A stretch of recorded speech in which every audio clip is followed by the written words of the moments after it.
des fois, ils vont avoir des missions du style contrôle de billets. Bah, si jamais la personne ne peut pas accéder parce que son ticket n'est pas valable, faut être capable de parler, lui expliquer ce qui se passe, etc.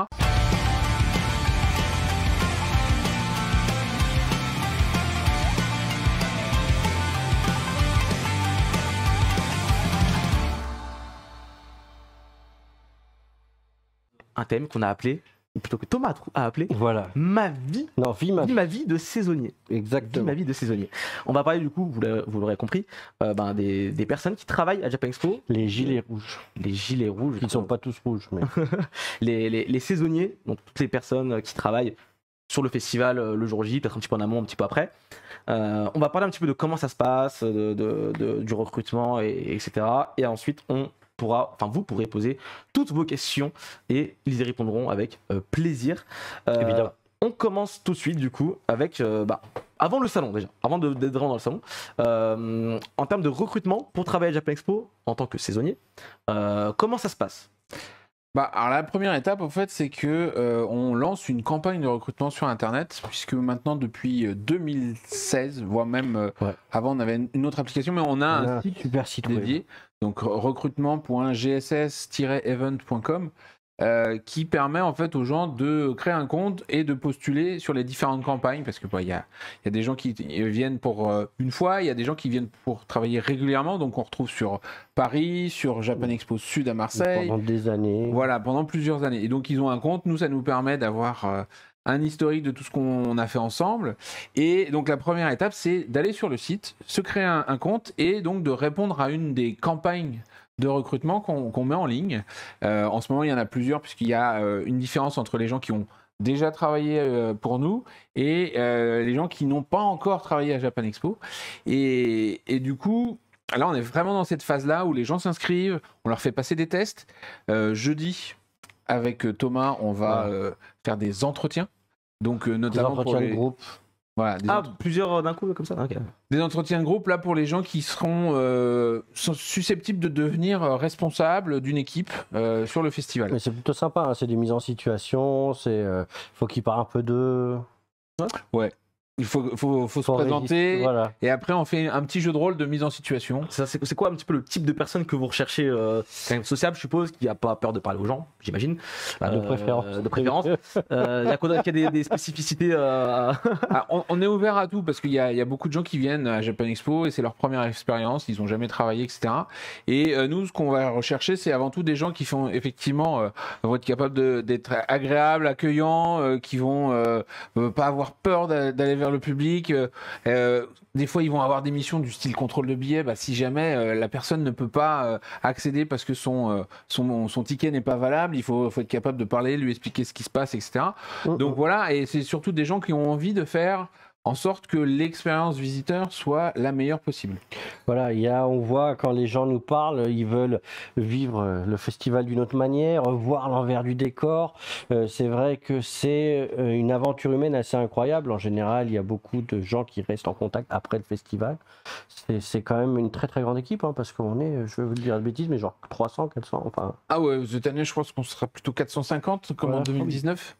450 personnes qu'on va recruter. Alors, par exemple, cette année, c'est un peu différent parce que la pandémie est passée par là, donc on limite les entretiens, mais les entretiens de groupe dont on parlait, avant, on en faisait énormément. 5 ou 6 journées à raison de 4 entretiens, donc on devait faire 24 entretiens de groupe avec une vingtaine de personnes, sachant que nous, avec Thomas, on fait partie de la deuxième vague. En fait, historiquement, les gens font un premier entretien avec les chefs d'équipe permanente, qui sont là pour voir si effectivement vous êtes débrouillard, si vous êtes capable de parler en public, si vous êtes capable de comprendre un briefing et de le mettre en application derrière.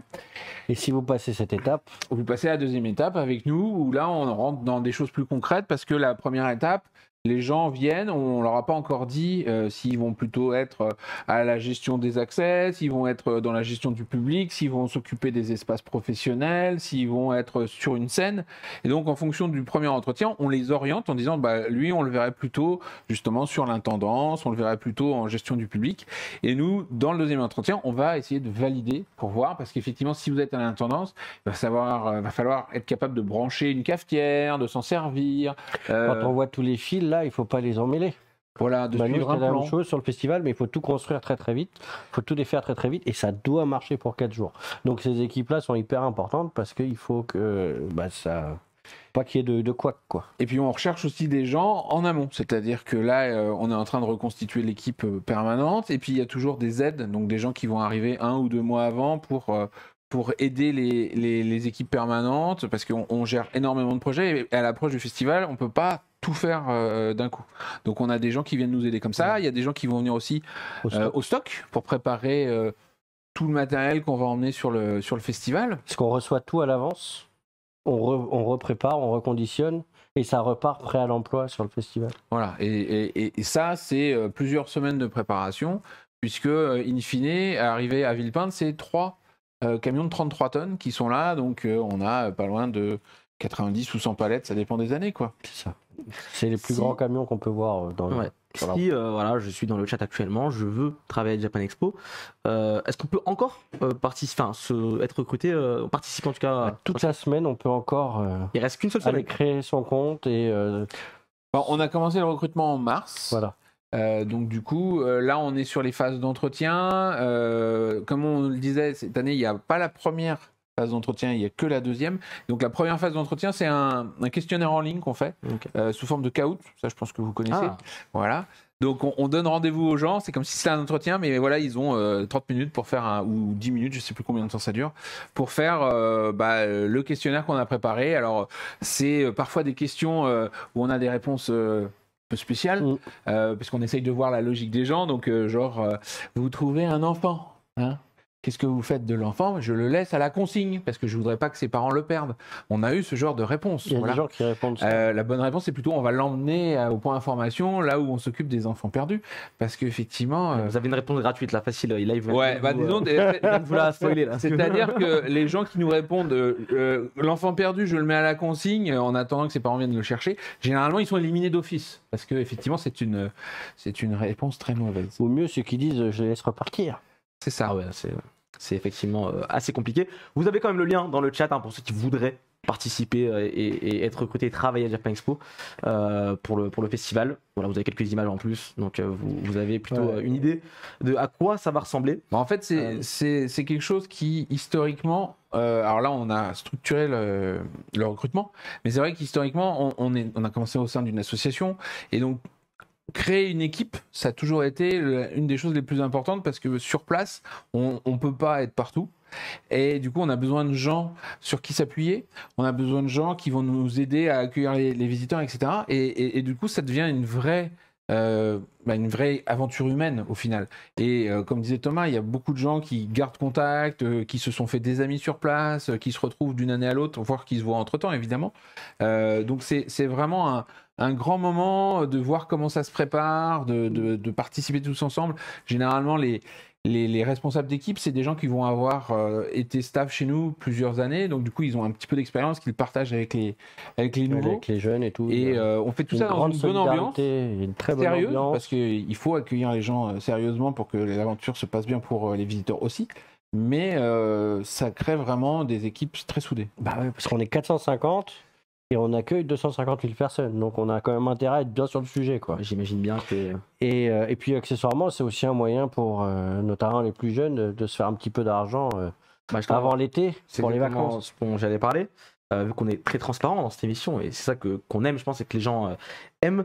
En termes de salaire, comment ça se passe pour les jeunes justement qui voudraient travailler à Japan Expo Alors le mot le plus important déjà c'est salaire, parce que souvent on nous a dit les bénévoles de Japan Expo, patati, il n'y a pas. Non.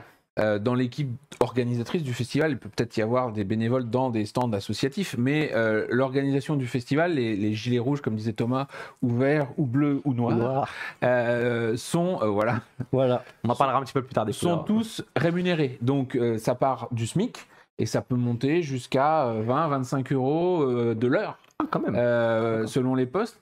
Après, il y a aussi des gens qui ont des missions plus spécifiques, avec des tarifs plus spécifiques, genre les interprètes franco-japonais. Évidemment, on travaille avec beaucoup de freelance, on a des salariés, etc. Donc les niveaux de salaire sont assez variables. Le minimum, c'est le SMIC, évidemment. Et après, quand vous êtes chef d'équipe, vous allez être payé 11, 12 euros. Ça dépend un petit peu des équipes que vous allez gérer, parce que il y a des gens qui vont se retrouver avec une équipe de 10 personnes et d'autres avec une équipe de 2 personnes, donc c'est pas forcément la même chose.